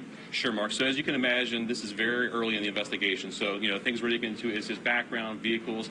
Those are all things that the FBI, the Metropolitan Police Department, and the Secret Service are working together jointly to determine, is there anything else that's available? So I would imagine as we continue to go through this investigation, there will be additional search warrants and things of that nature as the investigation progresses. Is the suspect known to law enforcement? At this point, he was not known to the Metropolitan Police Department, I can tell you that. Right here. Chief, there are multiple other parties and events happening associated with this weekend tonight. Is there any reason to believe that there will be security concerns at those events? Are there preparations being made locally to protect those attendees? Yeah, absolutely not. So we have no indication. This is an isolated incident with one individual is the information that we do have. However, we do have additional officers across the city that are giving special attention. We do know there were some after parties and events that are planned that we will be providing coverage for those events. Yep. The president said that this is not a particularly secure building. Do you agree with that assessment? I'm not exactly 100% familiar with this building. I do know in this incident tonight, I know there was a security plan that was developed by the Secret Service that the Metropolitan Police Department assisted with, and I know that security plan did work this evening. Right here. Thank you so much. Do you know specifically if President Trump was a target of this attack? And can you speak to, there was reporting about the suspect assembling a long weapon to get into the ballroom? Can you speak to that at all? Yes, so as we said before, we do know the president was inside the ballroom. We know there was cabinet members and many guests in there. Who specifically he was targeting at this point, that's part of the investigation.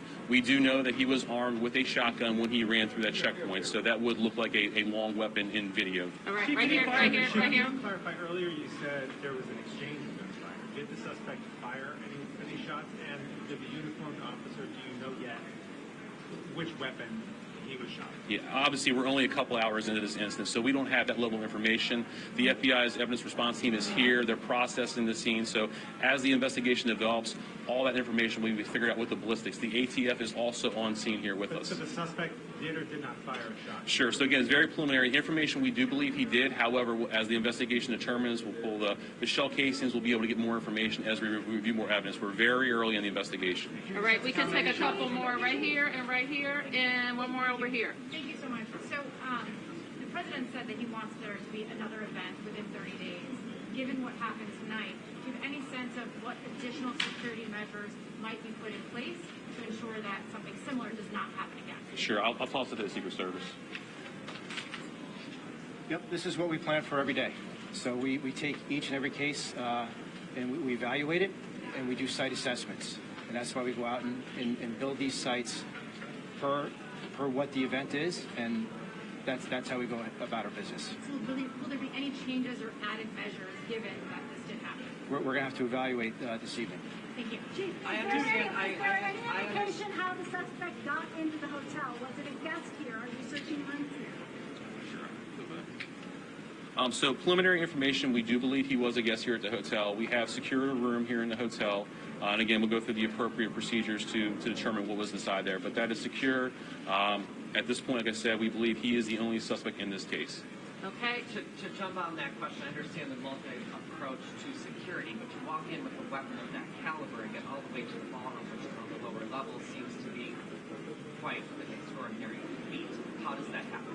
Sure. So again, I mean, we're very early in the investigation, so we'll have to determine, we'll go through video across the hotel to figure out how the gun got in, how it got down here. Those things will come through the investigation. At this point, we don't have that level of detail. Okay, last one. Yes, video appears to show the president falling down when he was being escorted out. Was he injured at all during his evacuation? No, we don't have any information that he was injured. Could you clarify how he was detained? If he was not shot, could you clarify how he was detained? Sure. So law enforcement right here in this very area, they actually tackled him to the ground and handcuffed him. And how many people are in the hospital? Can you give us his name? Not at this time. We will release his name, Mark, once we have all the information. Again, we're still running a lot of things down. How many people in the hospital? In the hospital, so we have the Uniform Division Secret Service officer who's being evaluated at the hospital who took a round to the vest, and the suspect is being evaluated, but he was not struck by gunfire. U.S. Attorney Bureau, are you looking at any terrorism charges? Well, as the chief just indicated, we're very early in this investigation, but make no mistake, if there is anything like that, we will find it and we will file it. Thank you, guys. Thank you. Thank you. Thank you.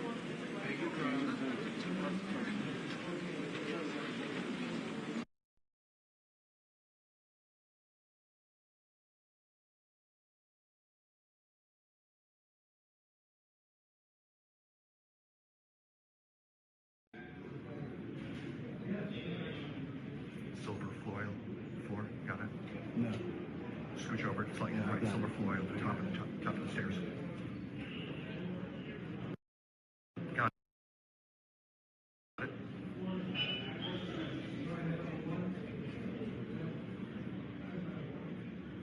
Jesus Christ. Sorry.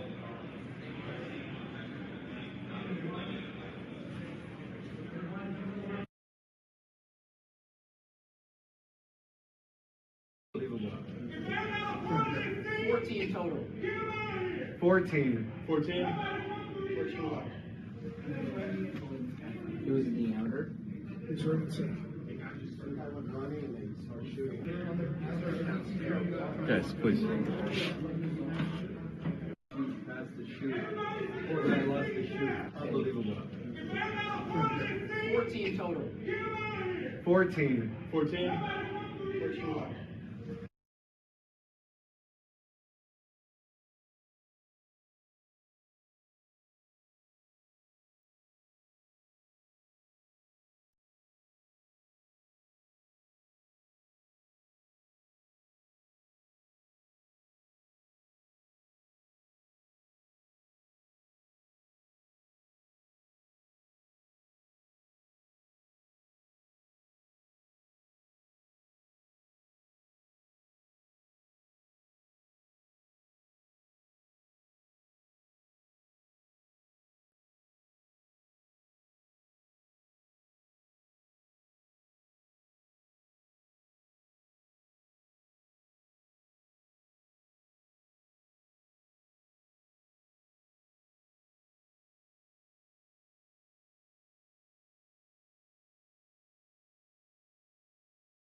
Gunshots fired at the White House Correspondents.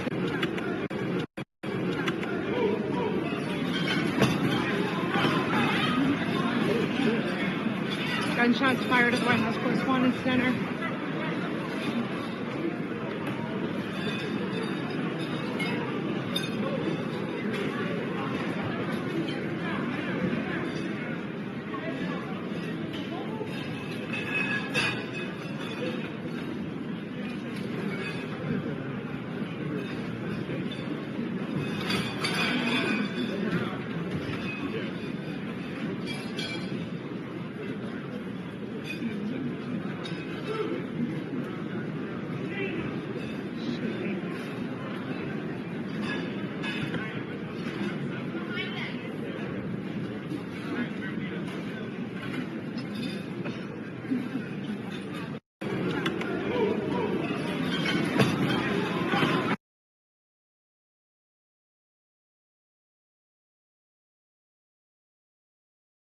Scooch over, it's like right, silver foil at the top of the stairs. Got it.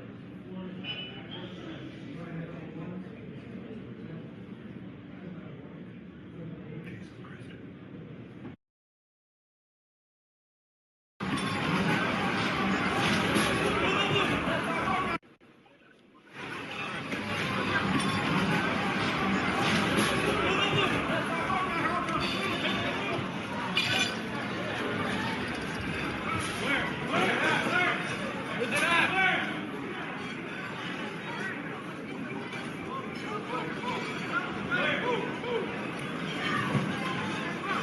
There's the president being escorted. The president being escorted out one side. The vice president being escorted.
Protection ability. And I feel that too. Are you concerned about U.S. Secret Service protection?